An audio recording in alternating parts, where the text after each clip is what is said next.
Vine is looking at the pregnancy kit, her eyes widening as her hands shake. It shows a positive result. She shuts her eyes, rubbing them with the other hand, telling herself it's not possible. She couldn't be pregnant. Opening her eyes again, she sees the kit still displaying a positive result, and she burst into tears. Away, it's not true. She throws the pregnancy kit angrily, tears streaming from her eyes as she touches her stomach with trembling hands, filled with regret. I'm already suffering, and now my future baby will also have to live in this golden cage. I won't let they keep our baby here forever, turning the baby into like his father. She cries, sitting on the edge, slowly losing her senses. It's sad when the wife is scared of becoming pregnant and trembling to hide it from her own husband. After a while, she forces herself to open her eyes, feeling as though someone is waking her from sleep.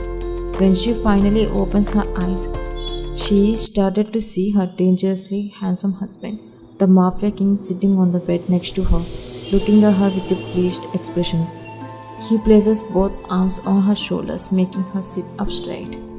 Vine, you're finally pregnant, making my dad too, he says loudly, filled with happiness, and hugs her tightly. But she doesn't hug him back, captivated by fear. He hugs her as if there is no tomorrow, expressing his joy. She remains silent, wondering how her husband found out. Why did she lose consciousness and fall asleep in the middle of crying? He released her from the hug, planting kisses all over her face, holding into her shoulders tightly with his strong arms, as she feels nothing from his affectionate display. Her pale face revealing her inner struggle as she fights to contain her unhappiness. She wants to push him away, to scream no, but she finds herself unable to do so. Finally, what we have been hoping for is coming soon. I couldn't believe it when I saw the positive pregnancy test, and when the doctor confirmed it. I couldn't control my happiness. He continues talking non-stop, but pauses when he noticed tears swelling up in her eyes, though they didn't fall. Why are you getting tears? Oh, they are happy tears, aren't they? He asks. As soon as he does, her tears begin to fall. He cups her face in his hands, gently wiping the tears from her cheeks. Baby, I'm here for you, don't cry. Rest, move on. From now on, I'll take care of you even more than before. Whether it's a daughter or a son, whoever is born, they will be our gift and will have a better life, luxurious life. They will be safe here, and I want them to be as happy as both of us. He was speaking calmly with his wife when a phone call interrupted him. Seeing the caller ID was from his girls, he answered the call. She didn't know what he heard, but as he spoke, his character changed from calm to angry, based on the call. This transformation from a calm man to an aggressive and dangerous king made her flinch. Who the hell dares to block my container? I'm coming right now. I'll swear I'll end his day today just by showing up. He clenched his teeth, getting angrily without even glancing back at his wife before he left. But who cared about his gaze when she trembled, fearing she would witness him once more on blood-soaked stairs of his rivals? He was willing to kill to assert his Mafia pride. Never imagined my love marriage would turn into a life of surrendered by death and bloodshed every day. Enough is enough. If I continue to stay with him like this, then my future children will also be exposed to this violence and bloodshed. They will grow up to be like their father, indifferent to others' lives and eager to kill. No, I can't let them become like their father. I need to come up with a plan to escape from here. Taste guards are exchanging fire with members of rival gang while keeping themselves idle. Meanwhile, the rival gang is also shooting back, but they makes headway into the fray without hiding like the others. He boldly faces the chaos, shooting his gun with one hand, handling a large knife dangerously with the other. Chopping down any rival gang members he sees, striking fear into everyone to encounters. Within minutes, Tay turned the area into a blood swimming pool with his dangerously angry actions. It didn't even matter to him to kill others. After finishing them off, he stared at the dead bodies around him with a serious expression, breathing heavily without feeling bad. Then his phone started ringing. It was from Warren. The one call made his seriousness reached disappear and he answered the call. Hello, Warren. Do you need anything to eat? Boss, I'm the maid. Ma'am is crying saying her stomach is hurting. Call the doctor, they will come. The doctor said he was out of town. Ma'am says she can't bear it. Can we take her to the hospital, please? She asked for permission because they never sent one out. Take guards with you. Don't go alone. I will get there as soon as possible. He hung up the call. Guards were taking Wine into the hospital while the maid was helping Wine to walk. What happened? My ma'am is suffering from stomach pain. I see the doctor is in the cabin. Please come with me, ma'am. The nurse held Wine's hand, but the girls also tried to go in. Others aren't allowed in. Only the patient can come in. Please stay out. I'll take her in. Saying this, she made everyone stop and took a point inside the cabin. 15 minutes later, Tay slapped one of his girls in anger. How the hell could she run away secretly? Boss, the doctor helped her, and that's why we are capturing the doctor and asking her where the man went. Tay gave a death threat to the doctor, as if he were going to kill her for what she did.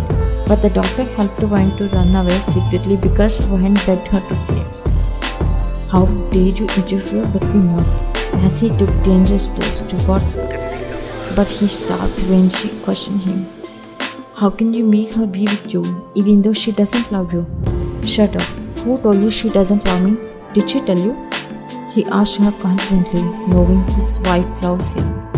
She surely didn't say that she doesn't love me, because she still loves me. She is the one who fell in love at first.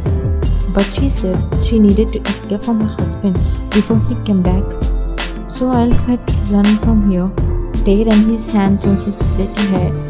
How could she think foolishly that she could escape without knowing what I had done to her? He greeted his team hurriedly, leaving from there, staring at his phone screen, with his guards following him in fear. Time slipped. Wine managed to pass through the city where Tay and she had been living until that day, cleverly avoiding identification by any of his guards who were searching for her everywhere at bus stations, airport, and every street of the city, leaving no alley unchecked. Despite their relentless hunt, Wine successfully escaped by disguising herself as a grandma. Having learned about her husband's work and how he would catch her as she walked through an alley, she hid her face with a scarf wrapped around her face. But she was jolted to the ground by a sudden electric shock, her body jerking with pain from her wrist to every part of her, losing her balance. She fell on her knees on edge of losing consciousness. She struggled to keep herself from fainting, closing her eyes tightly. She still couldn't understand how she had been shocked so suddenly. Unbeknownst to her, he had placed a tracking device in her wristwatch, intending to protect her from rival gangs. Little did she know that it would also help him when she tried to escape from her own husband. But she could guess that she got an electric shock from her wristwatch. She figured out the whole situation. But when she saw someone's shadow approaching, she forced herself to not close her eyes. She lifted her gaze and saw her husband running towards her. At that moment, she completely lost consciousness, giving up. Tay found his wife using the tracing device he had placed in her wristwatch for safety. Some hours later, Tay was leaning against the closed door frame, staring at his wife, crossing his arms over his chest. He wasn't even blinking his eyes, just staring at his wife, who was still sleeping on the bed. As time passed, she woke up to find herself once again in their bedroom. Scared, quickly got out of bed, intending to leave immediately, but she stopped in her tracks when she saw Tay leaning against the door frame, his arms closed over his chest, staring at her with a cold expression. You know how much I love you. You know, I can't live without you, but attempt to leave me. Did you really think you could escape from me while?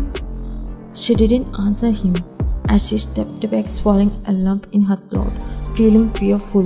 Why was she afraid of her husband? Was she afraid he might beat her for trying to leave him? Did you really want to leave me alone? He asked her, his eyes reflecting the pain he hunted for confirmation. Was she truly prepared to leave him, despite knowing how much he loved her?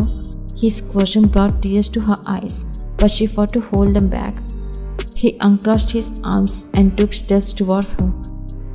She was feeling tense as he came closer to her, prompting her to respond in fear.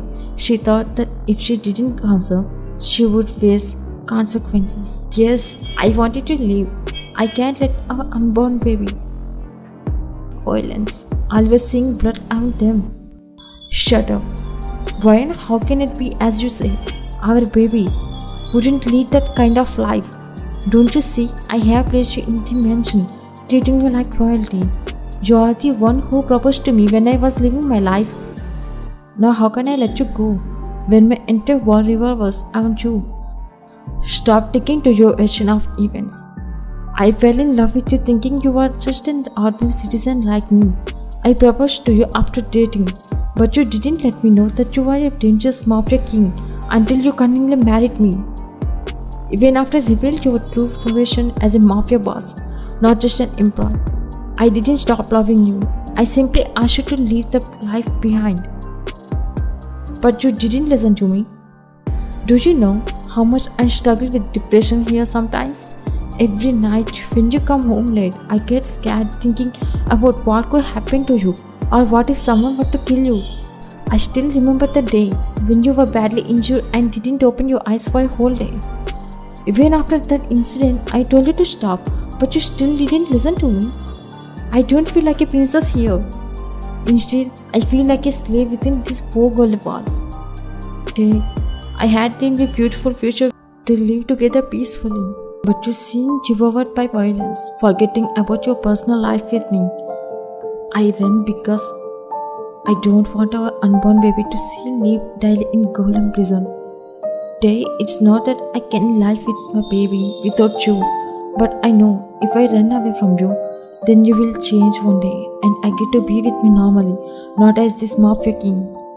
For whom you are doing all this day? Isn't it all for me? Then what is making you stop? When I am the one begging you to stop all this? Yes, I wanted to leave, but it doesn't mean I want to leave you.